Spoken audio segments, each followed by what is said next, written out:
Knights Templar, the hidden pattern behind the order. Episode 2, the trail after the fall. The persecution of the Knights Templar should have been the end of the story. An order that had grown from a small group of knights into an international organization was dismantled. Some of its leaders were arrested, some of its wealth was seized, and its name was removed from the political landscape of medieval Europe. But when we look closer, something unusual appears.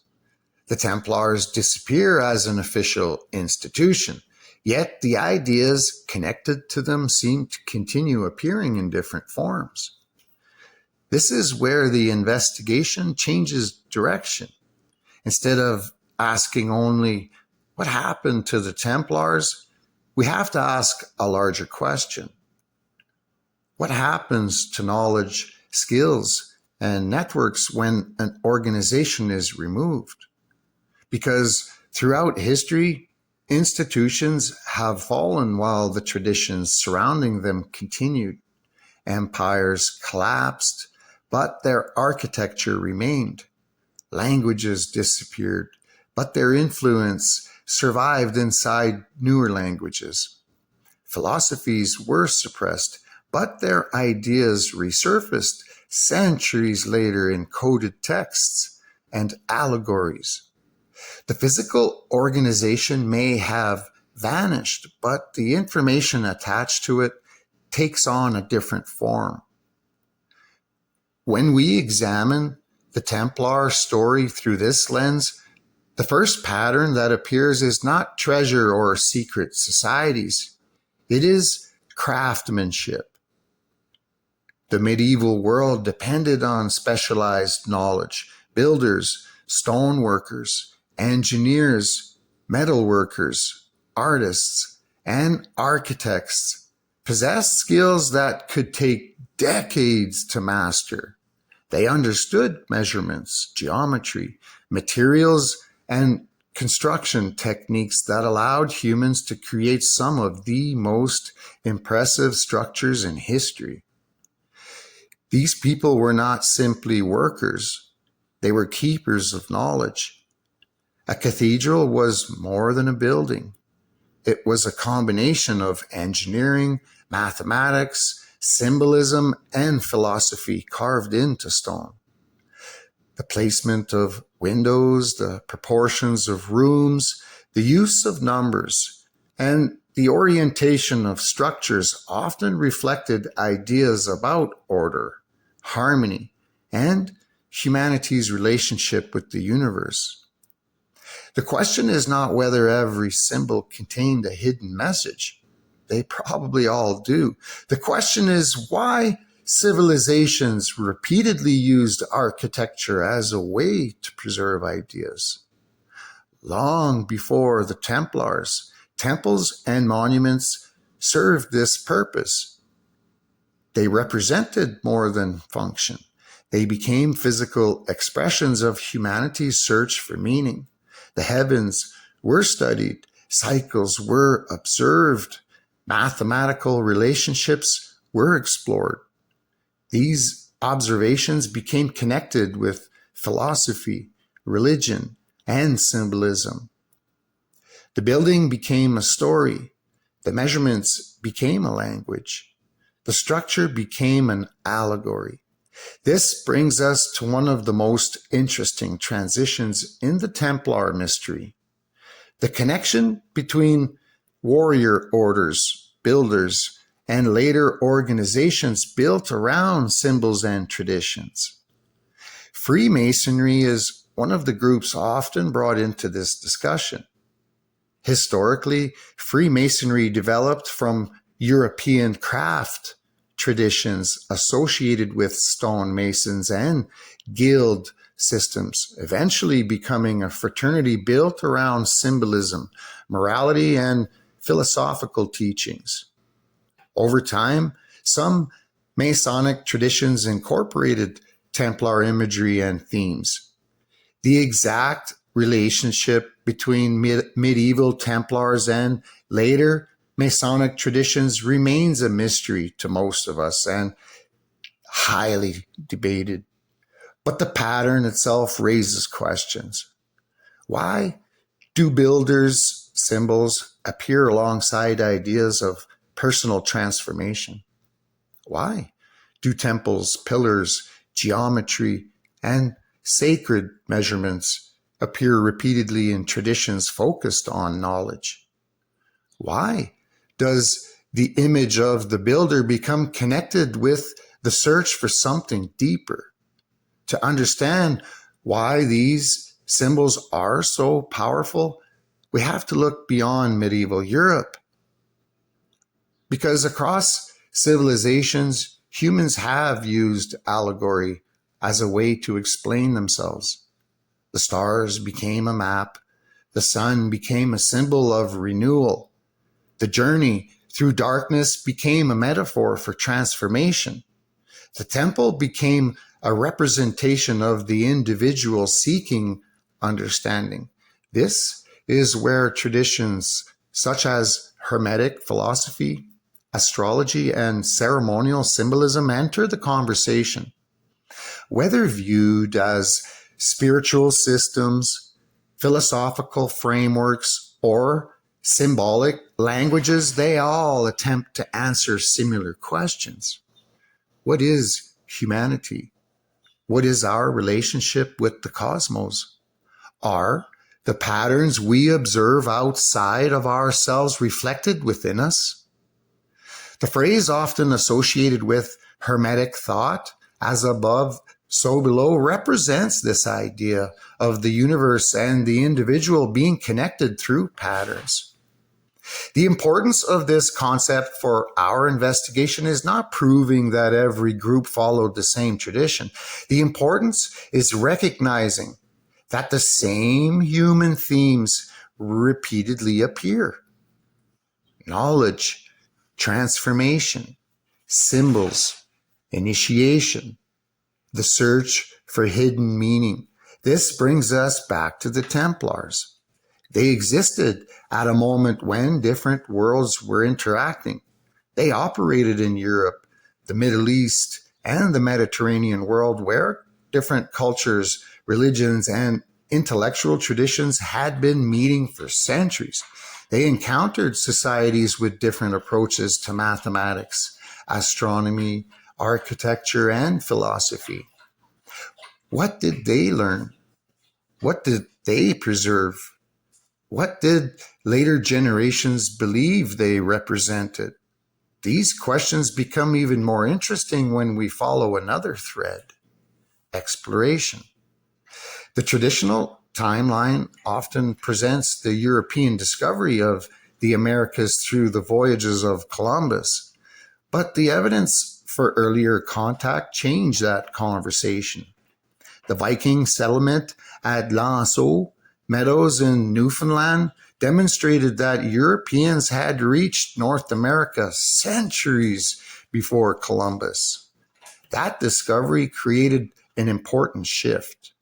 The question was no longer, was Atlantic exploration possible before Columbus?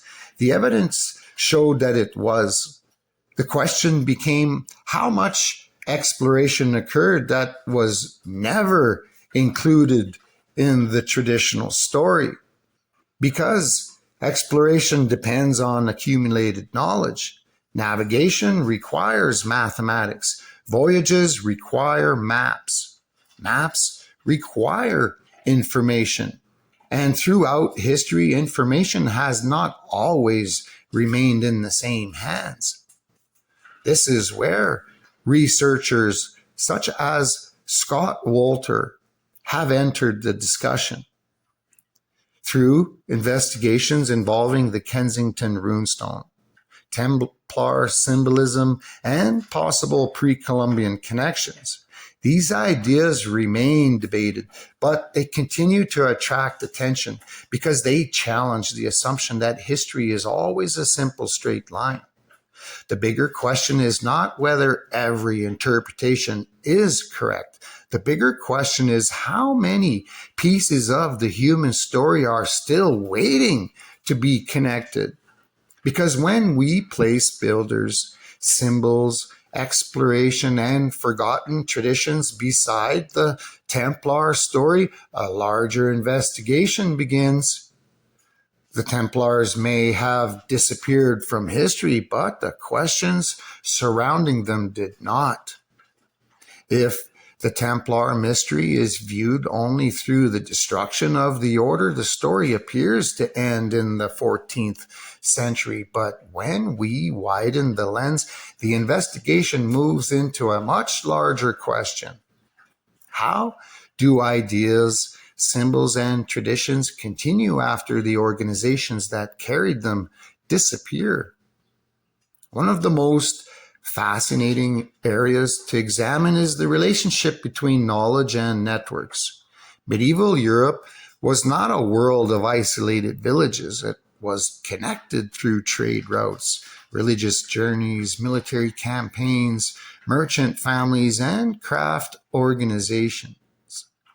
People moved, skills moved, and stories moved with them. And every movement created opportunities for information to cross boundaries. The Templars existed within this environment. They were not only soldiers on horsebacks, they were farmers. They managed estates, developed financial systems, built fortifications, and maintained relationships across different regions. Their position placed them near merchants, nobles, craftsmen, religious authorities, and travelers moving between cultures. This creates an interesting question. Was the importance of the Templars only their wealth, or was it their position inside a much larger network? Because throughout history, the groups with the greatest influence are often not the ones that simply possess resources.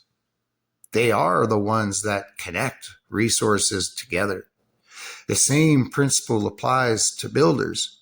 A master craftsman carried knowledge that could not simply be replaced overnight. A technique, a measurement system, or a method of construction represented generations of experience. This is why guilds became so important. They protected skills, controlled the training, and created communities built around specialized knowledge. Over time, these trades and crafts, traditions became surrounded by symbolism. The apprentice, the master, the tool, the temple, and the journey. These ideas would later become central themes within organizations that used building imagery as a metaphor for human development. The individual became the building project. The stone became a symbol of personal refinement. The temple became a representation of understanding. This symbolic language connects back to much older human traditions. Across cultures, humanity have used stories and images to explain invisible concepts. The Egyptians used elaborate symbolism surrounding transformation and the journey after death. Greek philosophers explored the relationship between the visible world and deeper principles. Hermetic traditions examined connections between the individual and the universe. Mystical traditions used allegory because some psychological terms and ideas were difficult to communicate directly. The question becomes, were these traditions preserving fragments of an ancient worldview, or were humans repeatedly arriving at similar conclusions because we are all trying to answer the same questions? That question is important because the Templar legend became connected to exactly these themes: hidden knowledge and ancient wisdom.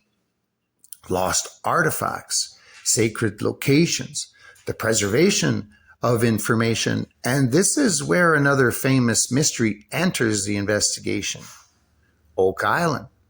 For centuries, stories surrounding Oak Island have attracted researchers searching for possible hidden chambers, artifacts, and buried treasures. Many theories have connected the mystery to groups such as the Templars, who became pirates, and other historical organizations. The evidence and interpretations surrounding the bones depicted on the pirate flag remains debated, but the interesting patterns are not simply the treasure itself. It is the repeated human fascination with hidden knowledge. Why do so many cultures preserve stories about something valuable being buried, protected, or waiting to be rediscovered? The arks, the lost libraries, the hidden chambers, the forgotten cities, the secret manuscripts, these stories appear throughout history. Sometimes they may represent literal objects. Sometimes they may represent something deeper. The idea that humanity has lost something important and it is searching for it again. This brings us back to exploration. The discovery of the Americas was not a single moment. It was part of a much longer human story of movement, curiosity, and navigation. There are several pieces of evidence that suggest people were traveling back and forth from North America centuries before Columbus. More examples could include the 31 lead crosses, swords, and ceremonial objects discovered near Picture Rocks, Arizona in 1924, and provided evidence of an ancient 8th century Roman Jewish settlement named Calalus in North America.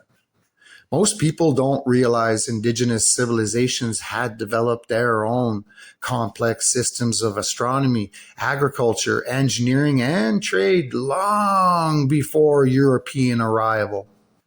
When these different histories are placed beside each other, the picture becomes more complicated than the simple timeline. Different cultures developed knowledge. Different cultures preserved traditions. Different cultures created their own explanations of the world. This is where indigenous knowledge systems become an important part of the investigation, because many indigenous traditions preserved long histories through oral transmission, ceremonies, storytelling, and relationships with the land. Organizations and traditions such as the Midwin among the Anishinaabe people are examples of knowledge systems that preserve teachings, practices, and cultural memory across generations. The comparison is not about claiming these traditions came from the same source. The more interesting question is, why do civilizations across the world develop similar systems dedicated to protecting knowledge and passing it forward? The answer may reveal something fundamental about humanity. Knowledge is fragile. Empires collapse, libraries burn, languages disappear, but humans create methods to remember. Sometimes through books, sometimes through monuments, sometimes through symbols, and sometimes through the stories. This is why the Templar mystery continues to attract my attention.